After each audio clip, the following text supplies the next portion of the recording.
fatigue. These are all things that can be caused by leaky gut syndrome. So how is it that having a problem in your gut can cause things like joint pain, eczema, psoriasis? These things are, they're way away from the gut. And that's one of the difficulties of diagnosis. So remember that when things are in the gut, they're not actually inside your body. The gut is a hollow tube that serves as a passageway from the mouth out through the anus, keeping stuff outside of the body. For things to get into the body and into the bloodstream, they have to be absorbed through the lining of the gut. And this is what happens with leaky gut. Things that shouldn't get through into the bloodstream. They travel to different parts of the body and they trigger a response. And that's why we see conditions that seem so unrelated: fatigue, skin conditions, joint pain, GI symptoms. So let me share with everybody what it is that conventional doctors aren't taught in medical school. And this is why I think we miss these diagnoses. So I built you a little model. Now remember, we're talking about the intestinal system and how leaky it is, right? That's why it's called leaky gut syndrome. This web here represents your gut. The gut lining is a delicate, intricate process here.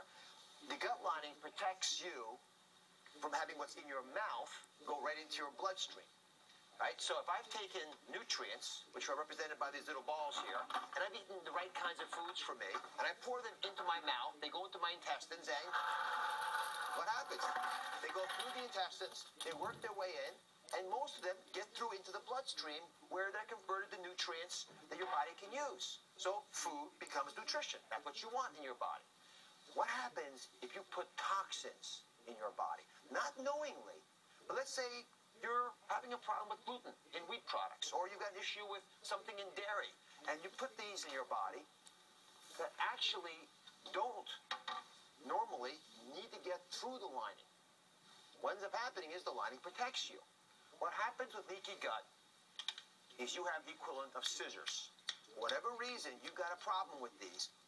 It leads to the gut getting little holes in it. And those holes lead to these large toxins getting through the protective lining into the bloodstream. Now you've got chemicals causing haywire inside of you, short-circuiting you. The immune system doesn't like having these molecules in there. It reacts to them, and that results in a civil war inside your body, where by mistake, immune cells, while they're killing off these bad guys, also attack your joints. They can attack the lining of all of the different parts of your body and cause all kinds of symptoms far away from the intestinal tract. So the question is, what are those scissors? What causes the cutting, the holes in your intestinal tract that allows some of these toxic chemicals to get through? There are a couple of categories that you should really be aware of. The first is food sensitivities. The second is antibiotics. The third is non-steroidal anti-inflammatory drugs. Those drugs can cause a lot of ulceration and erosions in the lining. Those veritable scissors you talked about. A diet that's high in sugar can produce the same thing because of overgrowth of yeast species. And finally, infections like parasites can also create holes in the lining of the gut.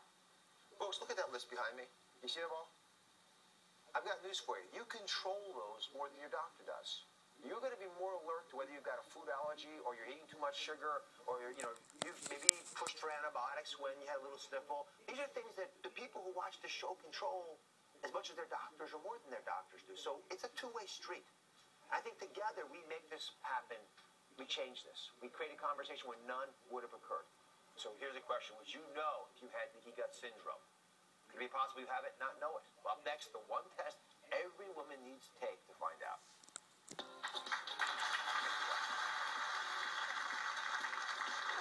Coming up, find out if you have leaky gut syndrome. It's called the intestinal permeability test. These 7 women took it. 3 of you actually tested positive.